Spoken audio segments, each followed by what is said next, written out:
What if Cristiano Ronaldo never left Real Madrid? What if the summer of 2018 passed quietly? Without that shocking announcement? Without the farewell speech? Without the sense that an era had just ended? And instead, the most dominant player in Champions League history stayed at the club where he became immortal. Because when Ronaldo arrived at Real Madrid in 2009, he didn't just join a football club. He joined a club obsessed with greatness. Trophies in history and over 9 seasons? He didn't merely succeed, he redefined what success looked like. Scoring 450 goals in 438 games, winning 4 Champions League titles, 2 La Liga trophies, 3 Club World Cups, 4 Ballon d'Ors in white, and becoming the face of modern Modricismo. A player who turned impossible nights into routine performances, whose presence alone terrified opponents before kickoff, and by 2018, after lifting a historic 3 consecutive Champions League titles, Ronaldo left not because he declined, not because he failed, but because something fractured behind the scenes. A sense of being undervalued, disagreements over contracts, ego clashes, and a growing feeling that the club was preparing for life after him. But imagine if none of that happened. Imagine if Florentino Perez made the call, gave Ronaldo the contract, the respect and the reassurance he wanted. And Cristiano stayed because the moment he left, everything changed. Real Madrid didn't just lose a goal scorer. They lost their identity, their guarantee, their inevitability. And in this alternate timeline, the 2018-19 season looks completely different because in reality, that season exposed Madrid brutally. No Ronaldo no plan B, Julen Lopetegui overwhelmed, goals drying up, confidence collapsing, and humiliating defeats following one after another. But with Ronaldo still there, Madrid don't crumble because Ronaldo thrived in chaos. He fed on pressure, and even as Luka Modric won the Ballon d'Or that year, even as the squad aged, Ronaldo would still be the focal point. The man who covered cracks with goals, who dragged Madrid through difficult league matches and Champions League nights. And suddenly that infamous collapse against Ajax never happens. Because Ronaldo never allowed humiliation on European nights, especially against teams he respected but never feared. And Ajax's fairy tale ends earlier because Ronaldo scores. Because Ronaldo demands more. Because Madrid's aura remains intact. And with Ronaldo staying, the club doesn't panic buy. It doesn't rush the post-Ronaldo rebuild. Players like Eden Hazard are never brought in as saviors, under impossible pressure. Instead, Hazard arrives as a luxury. Not a necessity, perhaps healthier, perhaps happier, perhaps not crushed by expectations. And Karim Benzema's transformation still happens, but in a different way. Because playing next to Ronaldo always pushed him to evolve. And Benzema becomes an elite second striker, rather than the lone leader. While young Vinícius Jr develops under less pressure, learning in the shadow of greatness, rather than being forced into a role he wasn't ready for. And if Ronaldo stays, Zinedine Zidane never truly leaves. Either because Zidane's project was built around Cristiano trust, hierarchy, leadership, and belief. And that means the Champions League hierarchy remains unchanged. Because from 2013 to 2018, Real Madrid didn't just win Europe. They owned it, and Ronaldo was the face of that ownership. The man who turned knockout rounds into his personal stage, scoring when others disappeared. And without his departure, Juventus never experienced their brief European resurgence. Syria never gets that global spotlight. And the Champions League narratives shift dramatically. Because without Ronaldo leaving Madrid, Lionel Messi never enjoys that psychological edge of seeing his greatest rival struggle in new environments. Instead, the rivalry stays perfectly balanced. Messi in Barcelona, Ronaldo in Madrid. La Liga remaining the epicenter of world football for longer, rather than gradually losing relevance as both superstars depart. And that means El Clásico remains the biggest sporting event on the planet. Not just historically, but commercially, culturally, and emotionally. And speaking of Barcelona, their collapse looks even worse in this timeline, because if Ronaldo stays, Madrid's dominance forces Barcelona into riskier decisions. Even earlier, maybe they overspend sooner. Maybe their internal cracks widen faster. Because nothing accelerates decline, like being constantly overshadowed. And then comes the pandemic era. Empty stadiums, compressed schedules, uncertainty everywhere. And this is where Ronaldo's mentality becomes priceless. Because when football lost its soul in empty arenas, Ronaldo never needed fans to perform. He needed stakes records, goals, and history, and he would still chase every milestone in white, breaking more records, scoring more Champions League goals, pushing the limits of longevity. Because Ronaldo never followed normal aging curves. He rewrote them, and while at Juventus and later Manchester United, he proved he could still score.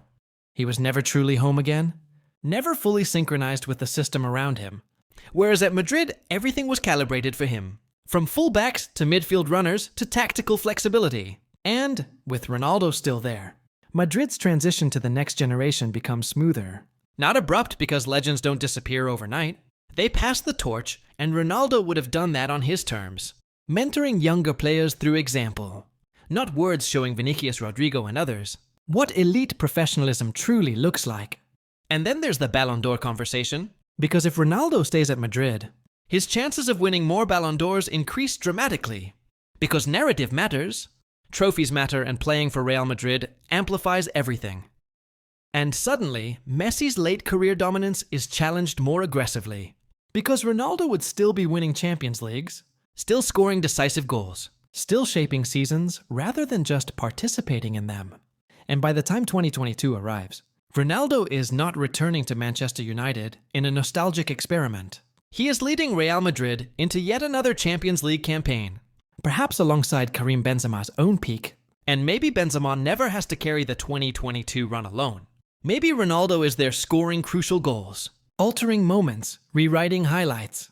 And if that happens, Benzema's Ballon d'Or looks different. Not weaker, but shared in legacy. Because Real Madrid becomes a dynasty stretching across generations. And the biggest question of all becomes legacy. Because Ronaldo leaving Madrid fractured his story into chapters, Juventus chapter, Manchester United return, Al Nassr epilogue, but if he never left, this story becomes one uninterrupted saga, one club, one legacy, one statue outside the Bernabéu that doesn't just represent goals, but an entire era of dominance. And football history often remembers continuity more than brilliance. Icons who stayed who defined institutions. And Ronaldo at Madrid already did that, but staying longer would elevate him into myth. Beyond debate, beyond rivalry, beyond comparison, and maybe football itself feels different today. Because stars leaving Europe earlier, leagues fragmenting, the sense of loyalty fading. All of it accelerated after Ronaldo's move. But if he stayed, maybe the message to the next generation was different. That greatness could still be built in one place. That legends didn't need constant reinvention to remain relevant. And so when we ask, what if Ronaldo never left Real Madrid? We're not just imagining different scores, trophies, or transfers. We're imagining a different football timeline altogether. One where dominance lasted longer, rivalries burned brighter, legends aged like fine wine under familiar lights, and the Santiago Bernabéu remained the undisputed stage of the greatest big game player the sport has ever seen. Because some players move clubs and leave memories.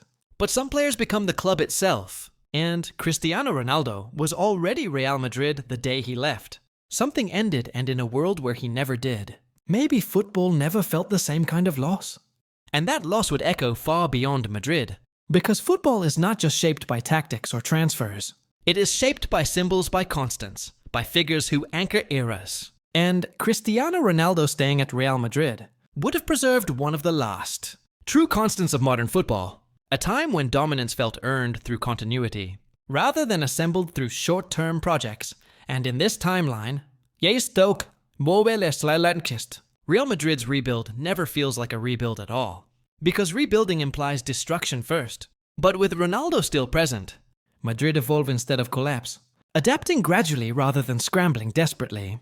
And that means the likes of Sergio Ramos, Marcelo, Toni Kroos, and Luka Modric don't suddenly feel like remnants of a fading empire. The pillars of a structure still standing, still feared, still relevant. And that psychological edge matters more than any tactical tweak. Because when opponents walked into the Bernabéu between 2018 and 2022, in real life they sensed vulnerability, uncertainty, a team searching for itself. But in this alternate reality, they sensed the same old dread, the same feeling that no matter how well they play, no matter how disciplined they remain, Cristiano Ronaldo will eventually decide the game. Because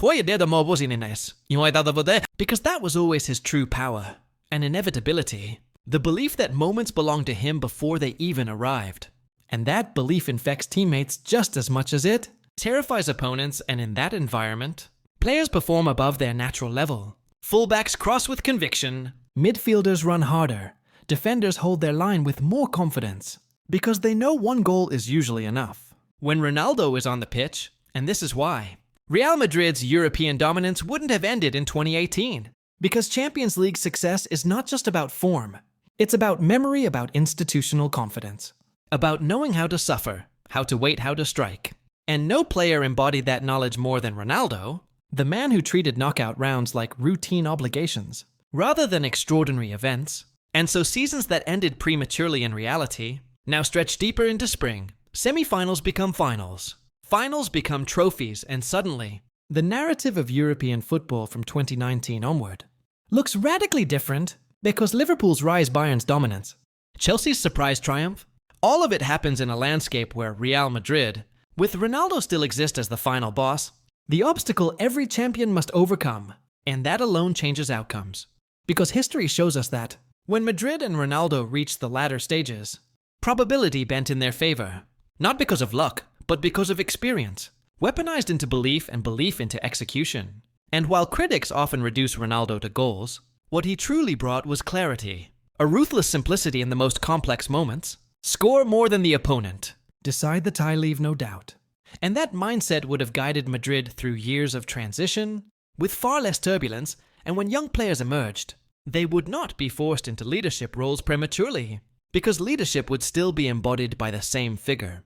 It had been for nearly a decade. And that stability would pay dividends in moments where Madrid, in reality, stumbled, like domestic consistency. Because without Ronaldo, La Liga became a grind, tight matches, decided by marginal moments that Madrid often failed to seize. With Ronaldo, margins disappear because he creates separation where none exists. And suddenly those 1-1 draws become 2-1 wins. Those frustrating afternoons turn into routine victories. And while he may not score 50 league goals every season anymore, he would still score the ones that matter most. The goals that turn title races. The goals that break resistance. The goals that define seasons. And as his role gradually evolves, he becomes more selective, more efficient conserving energy for decisive phases. Adapting his game not by declining, but by refining because Ronaldo never relied solely on youth. He relied on obsession, discipline, and an unmatched understanding of space. And that understanding only deepens with age, turning him into a predator who needs fewer touches, fewer sprints, fewer chances. And this evolution would have aligned perfectly with Madrid's tactical shifts, allowing new stars to shine without diminishing his presence. Because Ronaldo never needed to dominate the ball, to dominate the game. And that balance is what makes this alternate timeline so compelling. Because instead of seeing Ronaldo chase relevance elsewhere, we see relevance come to him naturally, earned through continuity rather than reinvention, and that continuity would also reshape how history remembers the late 20 and early 2020s, because instead of framing Madrid's 2022 Champions League as a miraculous underdog run fueled by comebacks and emotion, it becomes the final chapter of a prolonged reign, the combination of an era that refused to die quietly, an empire that learned to survive without losing its essence. And perhaps those comebacks are even more ruthless, less chaotic, because with Ronaldo on the pitch, panic is replaced by calculation, desperation by certainty, and moments that felt miraculous become inevitable instead. And when we reach the twilight of his Madrid career, the farewell looks completely different too. Because instead of leaving amid unresolved tension, he leaves having given everything, having stayed beyond the peak, having resisted the urge to seek validation elsewhere. And that farewell becomes a celebration rather than a fracture, a passing of the torch rather than an abrupt ending. And football fans, even rivals, would witness something increasingly rare in the modern game. A legend aging gracefully in the place where he became immortal. And that image alone would shape how future generations understand greatness. Not as a series of chapters across clubs, but as a long coherent story rooted in one identity. And that's why the question of Ronaldo never leaving Real Madrid extends far beyond statistics or trophies, because it forces us to confront what football has become. A sport driven by constant movement, narrative resets, and manufactured fresh starts versus what it once was.